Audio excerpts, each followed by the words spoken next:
सोनी अपनी ज़िंदगी को ऐसे तबाही की तरफ लेती जा रही है, लेकिन उसको इन सब चीज़ों का अंदाज़ा ही नहीं। और उसे ऐसा लग रहा है कि जैसे वही सब कुछ करके, यानी कि उस आफाक की मदद करके सब कुछ ठीक कर लेगी। वो नहीं जानती है कि वो कितनी बड़ी गहरी साजिश में फंस जाएगी। आप देखेंगे कि जिस तरीके से बार-बार उसके साथ जो-जो हादसात हो रहे हैं, लेकिन उसको कोई अंदाज़ा नहीं हो रहा और वो समझ रही है कि बस ये सब कुछ वैसे ही वहम है। लेकिन वो नहीं जानती कि स्वीटी उसको ये सब कुछ करने से मना कर रही है, लेकिन उसके दिमाग में कुछ भी और बात नहीं ठहरती है। वो बार-बार एक ही बात सोचती है कि आखिर ये क्या माजरा है। दूसरी तरफ आफ़ाक के साथ ऐसे-ऐसे हादसे होना शुरू हो जाएँगे। लेकिन आफ़ाक को कहीं न कहीं समझ आ जाएगी कि दाल में कुछ काला ज़रूर है और वो कहता है कि ब अरे भई अपनी इस गुड्डी कज़न पे ज़रा ध्यान देना। मुझे तो ऐसा लगता है कि जैसे वो मेरे पीछे हाथ धो के पड़ी हुई है और सारा कुछ वही ख़राब करने की कोशिश कर रही है। जिस पर वो उसको कहती है, लेकिन ऐसी तो कोई बात नहीं। गुड्डी का तो हमारे घर में कोई अमल दखल है ही नहीं। वो तो अपनी चच्ची की तरफ होती है। पता नहीं क्यों तुम्हें आज आकर उसका वहम खाया जा रहा है और बार-बार तुम्हें ऐसा लगता है कि वो हमारे दरमियान है। देखो ऐसा-वैसा कुछ भी नहीं है। वो अपने घर में है, यानी कि अपनी चच्ची जान के पास। तुम्हें उसकी वजह से परेशान होने की ज़रूरत नहीं है और वैसे भी उसकी चच्ची ने उसको बड़े ही सेट तरीके से रखा हुआ है। उसकी इतनी ज़रूरत नहीं है कि वो इधर-उधर आके सारे काम ख़राब कर सके।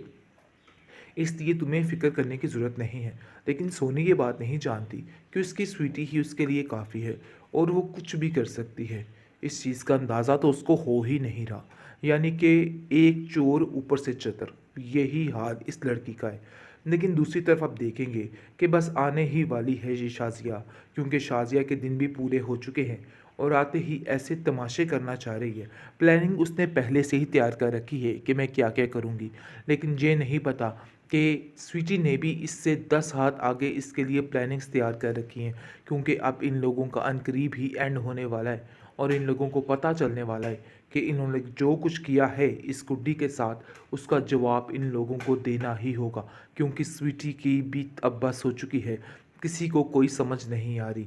एक तो उसके बच्चे, ऊपर से ये खुद, सब एक कैदी से है तो बढ़ के। कैदी ही ठीक है, हमारी मर्ज़ी, हम इसके साथ जो मर्ज़ी करें। आप लोगों को कुछ भी बोलने की ज़रूरत नहीं है। जिस पर आप देखेंगे कि वो लोग वहाँ से बेचारे परेशान होके चले जाते हैं, क्योंकि शाज़िया साफ-साफ जवाब दे देती है कि ये आपके साथ नहीं जाने वाली है।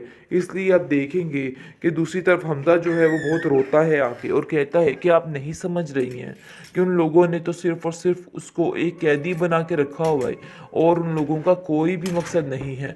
वो चाहते हैं कि बस वो उनके घर के काम कर दे और सारा मामला जो है वो ठीक रहे।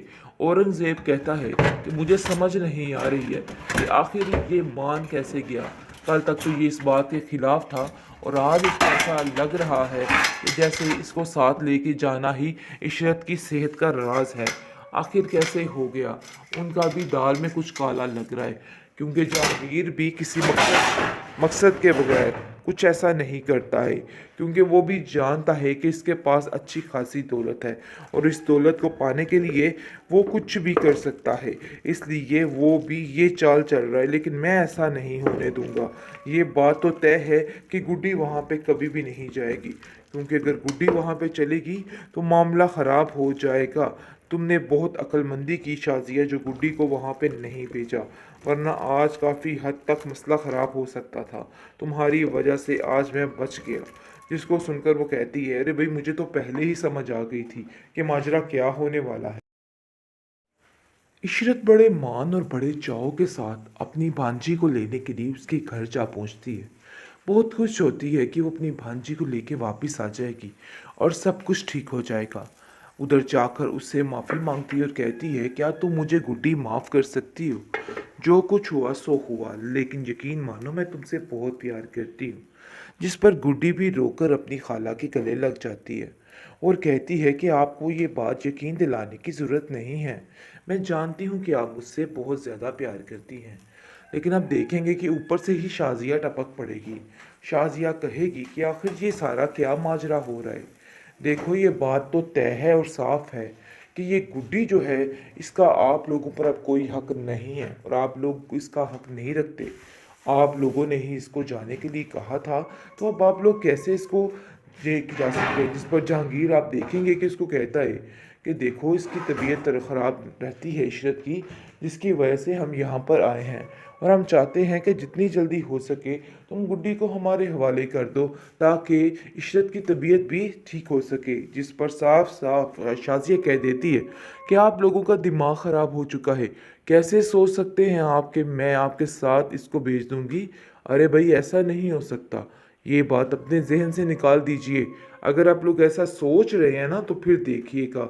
जिस पर वो साफ साफ गुस्से में आग बगोला हो जाती है और छुरी निकाल लेती है और कहती है कि खबरदार गुड्डी को यहाँ से कोई लेके गया, अगर आप लोगों ने गुड्डी को यहाँ से कभी लेके गए तो मेरा मरा हुआ मुंह देखेंगे। जिस पर आप देखेंगे कि गुड्डी भी परेशान हो जाती है और हालांकि साथ से पीछे हो जाती है क्योंकि वो जानती है कि माजरा ख़राब हो जाएगा। अपनी खाला से कहती है कि आप यहाँ से चले जाएं, मैं आपकी इस तरह से जलालत बर्दाश्त नहीं कर सकती हूँ।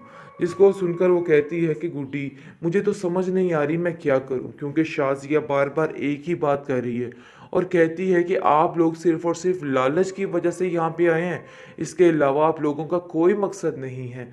जिस पर आप देखेंगे कि जहांगीर भी उल्ट पड़ता है और कहता है कि ये क्या मामला है औरंगज़ेब, आप लोगों ने क्या तमाशा पकड़ रखा है, आप लोग सरासर उसको कैदी बना के रखा हुआ है, इसके अलावा आप लोगों का कोई भी मकसद नहीं है।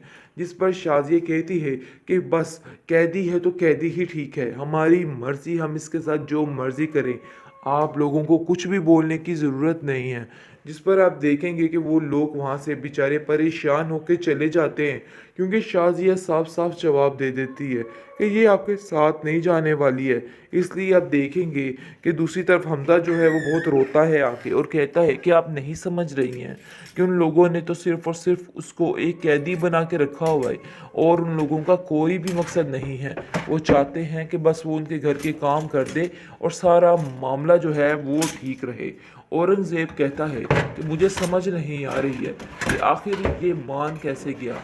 कल तक तो ये इस बात के खिलाफ था और आज इसको ऐसा लग रहा है कि जैसे इसको साथ लेके जाना ही इशरत की सेहत का राज है।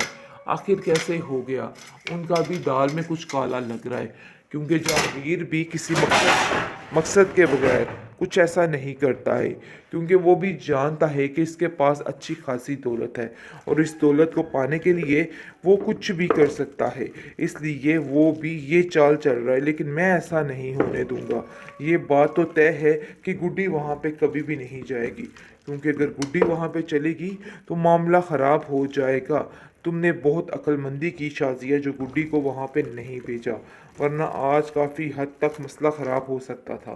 तुम्हारी वजह से आज मैं बच गया। जिसको सुनकर वो